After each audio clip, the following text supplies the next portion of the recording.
सन 1498 में जब Christopher Columbus अपने यात्रा के दौरान समुद्र में ट्रैवल कर रहे थे, तभी उनको अचानक आसमान से समुद्र की तरफ गिरती हुई एक लाल रोशनी दिखाई दी। साथ ही बादलों का तड़कना और समुद्र में लहरों में अचानक बदलाव उन्हें देखने को मिला। कुछ समय बाद उन्होंने दिशा को समझने के लिए जब अपने कंपास निकाले तो उनके कंपास पूरी तरीके से बंद पड़ गए थे और उनका जहाज भी बुरी तरीके से डिसबैलेंस हो गया था। सो फ्रेंड्स, ये जो घटना है क्रिस्टोफर कोलंबस ने अपने बुक में इसका वर्णन किया है। ये घटना किसी और जगह की नहीं, इसे बरमूडा ट्रायंगल के नाम से आज हम जानते हैं। इतिहास में ऐसी बहुत सारी घटनाएं हुई हैं जिसे मैं आपको बता देता हूं। 1945 में एक घटना देखने को मिली थी जब दोपहर को 2 बजे यूएस के 5 टॉर्पीडो बॉम्बर फ्लोरिडा से उड़ान भर रहे थे अपने रेगुलर ट्रेनिंग के लिए, और फ्लाइट में 14 क्रू मेंबर सवार थे और उसको लीड कर रहे थे चार्ल्स कोल्स, जो कि एक बहुत बड़े एक्सपीरियंस फ्लाइट लीडर थे। अब ये पांचों प्लेन फ्लोरिडा से ईस्ट की ओर उड़ान भर रहे थे। सब कुछ नॉर्मल था, लेकिन 2 घंटे बाद ही लीडर देखते हैं कि उनका कंपास बंद पड़ गया है, और जब वो अपना बैकअप कंपास निकालते हैं तो वो भी बुरी तरीके से फेल हो जाता है। अब इनको पता नहीं था कि इनकी पोजीशन कहाँ पे है, और वो बाकी पायलट को कांटेक्ट करते हैं और उनसे पूछते हैं तो उनके साथ भी सेम प्रॉब्लम हुई होती है। अब मौसम धीरे धीरे बिगड़ता जा रहा है। अब किसी को कुछ समझ में नहीं आ रहा है कि घर जाने के लिए उन्हें किस दिशा में मूव करना होगा। मौसम की हालत और भी बहुत तेज़ी से ख़राब होती जा रही है, और 1 घंटे बाद ये पाँचों प्लेन गायब हो जाते हैं, और आज तक इन पाँचों फ्लाइट का कोई पता नहीं चलता है, और इनके साथ क्या हुआ ये भी हमें कुछ नहीं पता। उस टाइम पे फ़्लाइट 19 के गायब होने के बाद एक सर्च ऑपरेशन स्टार्ट होता है, लेकिन ये फ़्लाइट 19 को जैसे ही ढूंढने के लिए निकलते हैं, और हैरानी की बात यहाँ पे ये है फ्रेंड्स कि ये भी फ़्लाइट गायब हो जाता है और इसका भी कुछ पता नहीं चलता है।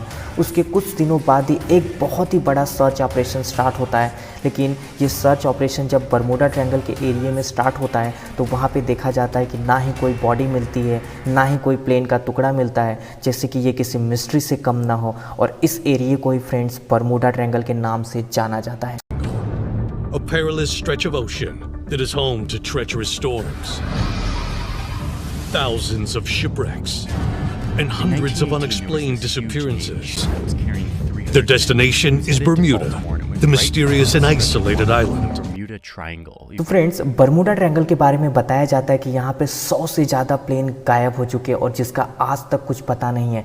आइए मैं आपको बताता हूँ कि बरमूडा ट्रायंगल कहाँ पे है। ये फ्लोरिडा से प्लूटो रिको तक फैला हुआ और बरमूडा ड्रेस तक फैला हुआ एक बहुत ही बड़ा इलाका है, जिसकी लंबाई लगभग 5 लाख स्क्वायर माइल से भी ज़्यादा है। 1964 में विंस गैडिस ने अपनी एक पुस्तक में बताया है कि ये जो एरिया है ये बड़े बड़े जहाज निकल चुका है, और इन्हीं के पुस्तक में पहली बार डेविल ट्रायंगल, मिस्टीरियस ट्रायंगल, या फिर मैं आपको फ्रेंड जिस नाम को बता रहा हूँ बरमूडा ट्रायंगल के नाम से, इसी पुस्तक में पहली बार जिक्र किया गया है। इसके बाद बहुत सारी मूवीज़ बनी, बहुत सारे सॉन्ग्स बने इस ट्रायंगल के ऊपर, क्योंकि सबका जो दिमाग था, सबका जो फोकस माइंड था वो इस बरमूडा ट्रायंगल के ऊपर आ चुका था।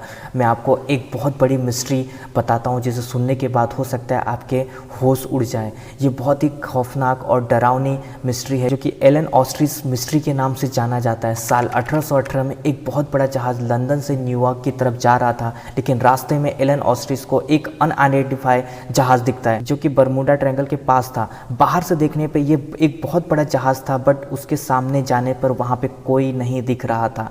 अब एलन ऑस्ट्रिच के कैप्टन ने सोचा क्यों न इस जहाज के अंदर जाया जाए और देखा जाए कि इस जहाज के साथ हुआ क्या है। 2 दिन उन्होंने इंतज़ार किया अपने जहाज को उस जहाज पे लगा के, बट उस जहाज से कोई रिस्पॉन्स नहीं आया। अब कैप्टन ने इस जहाज पे कदम रखा तो देखा कि वहाँ पे सारी चीज़ें बिल्कुल ठीक जगह पे रखी हुई हैं और कोई भी चीज़ डिसबैलेंस नहीं है, और वहाँ पे कोई भी प्रॉब्लम नहीं था उस जहाज के अंदर। उस समय लोगों को डाकुओं का डर रहता था कि कहीं डाकू हमला करके हमारे जहाज को ना लूट लें, हमारे सामान को ना लूट लें, तो वहाँ पे उनको डर बना रहता था पायरेट्स वगैरह का। बट इस जहाज के साथ में ऐसा कुछ नहीं हुआ था, सारी चीज़ें बिल्कुल ठीक जगह पे रखी हुई थी। अब एलन ऑस्ट्रिच ने ये फैसला लेते हुए कहा कि उनके कुछ क्रू मेंबर्स उस जहाज पे रहेंगे और कुछ क्रू मेंबर्स इस जहाज पे रहेंगे, और ये जहाज दोनों एक साथ 3 दिनों तक आगे बढ़ता रहा। लेकिन अचानक एक तूफान आता है और दोनों के रास्ते अलग हो जाते हैं, और ये जहाज़ जैसे तैसे गायब हो जाता है। तूफान खत्म होने के बाद एलन ऑस्ट्रीज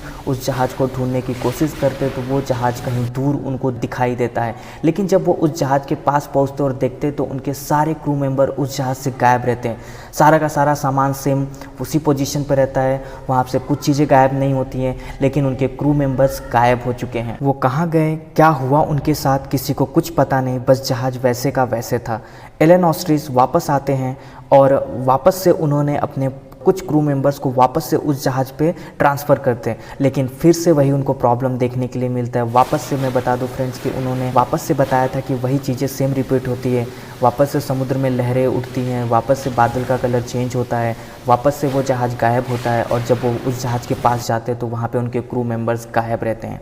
अब एलन ऑस्ट्रीज अपने घर वापस आ जाते हैं और ये सब घटनाएं वो अपने मालिक को बताते हैं। मालिक उनके इतने डर जाते हैं कि वो इस जहाज़ को बेच देते हैं। सो ये घटना इतनी पुरानी है कि इसे प्रूव भी नहीं किया जा सकता। कुछ लोगों का ये भी मानना है कि एलियंस जो होते हैं वो इन प्लेनों को, इन शिप को उठा ले जाते हैं। अगर मैं साफ शब्दों में कहूँ तो इसके पीछे एलियन का हाथ है। और कुछ लोगों का ये भी मानना है कि लाखों वर्ष पूर्व जब रामायण में जब युद्ध शुरू हो गया था तो भगवान शंकर ने मंदोदरी को, जो कि रावण की पत्नी थी, उसे रावण की नाभि में से मणि लेने को कहा गया, जिसकी वजह से रावण की हार हुई, क्योंकि उस मणि की तेज इतनी तेज थी कि दुनिया में फैली सभी चीज़ों को वो अपनी ओर आकर्षित कर लेता था। इससे हनुमान जी ने अमेरिका के पूर्वी तट पर अटलांटिक महासागर के बीचों बीच 13 लाख स्क्वायर फीट से भी ज़्यादा गहराई में दफनाया था और इसे दुनिया को सुरक्षित किया था, और इसी को बरमूडा ट्रायंगल के नाम से आज हम जानते हैं। तो चलो दोस्तों, मैं इसके पीछे की कुछ साइंटिफिक थियरी बता दूं जिसके ऊपर हम थोड़ा भरोसा कर सकते हैं। NOAA national ocean and atmospheric administration का कहना है कि ऐसा कुछ नहीं है। जितना यहाँ से देखने को हमें मिलता है फ्लाइट का मिस्टीरियस होना, उतना समुद्र के और भी जगहों पे हमें देखने के लिए मिलता है। यूनाइटेड स्टेट कोस्ट गार्ड का तो ये तक कहना है कि बरमूडा ट्रायंगल जैसी नाम की कोई चीज़ है ही नहीं। प्लेन और शिप को नुकसान पहुंचाए ऐसा कुछ नहीं है। एक्चुअली ये जो बरमूडा ट्रायंगल है, यहाँ बहुत सारा ट्रैफिक होता है। प्लेन और शिपमेंट बहुत ज़्यादा तेज़ी से यहाँ पे आते जाते रहते हैं, तो इनके एक्सीडेंट होने के चांसेस बहुत ज़्यादा बढ़ जाते हैं। दूसरी चीज़, मैं और एक चीज़ यहाँ पे आपको बता दूँ कि यहाँ पे हैरिकेन्स और साइक्लोन आने के बहुत ज़्यादा चांसेस होते हैं। ये जो एरिया है फ्लोरिडा, यहाँ पे जो साइक्लोन आने के चांसेस बहुत ज़्यादा हैं। एक्चुअली हरिकेन्स की मैं बात करूँ तो ये एरिया सबसे ज़्यादा फेमस है हरिकेन्स को लेके, क्योंकि पहले पे चाइना है, दूसरे पे USA और तीसरे पे क्यूबा। बेसिकली यहाँ पे क्या होता है, हरिकेन्स आने के बहुत ज़्यादा चांसेस होते हैं। तीसरी चीज़ और मैं बता दूं कि यहाँ का जो पानी, अगर आप सैटेलाइट से देखोगे तो यहाँ का वाटर थोड़ा सा शैलो दिखता है या फिर फिरोजी रंग का दिखता है, और बाकी एरिया में आप देखोगे तो समुद्र एकदम नीले रंग का दिखाई देता है। तो इसके बीच का अंतर क्या है, शैलो वाटर इसलिए हमें दिखता है कि यहाँ पे जो समुद्र का जो स्तर है, जो वाटर का लेवल है, ये थोड़ा ही ऊपर है। जो हमारी रेत और मिट्टी वो जस्ट थोड़े से ही नीचे है, जिसकी वजह से प्लेन या शिप के यहाँ पे धंसने के चांसेस बढ़ जाते हैं। WWF ने तो अपने top 10 most world dangerous ocean में तो इस बरमूडा ट्रायंगल को रखा तक नहीं है। दूसरी तरफ एक और थियरी है जो कि ऑस्ट्रेलिया की रिसर्चर ने किया था कि यहाँ पे मीथेन हाइड्रेट बहुत ज़्यादा मिलते हैं। बेसिकली मैं आपको बात बोलने जाऊँ तो इस जगह पे मीथेन हाइड्रेट का इरेप्शन बहुत ही तेज़ होता है।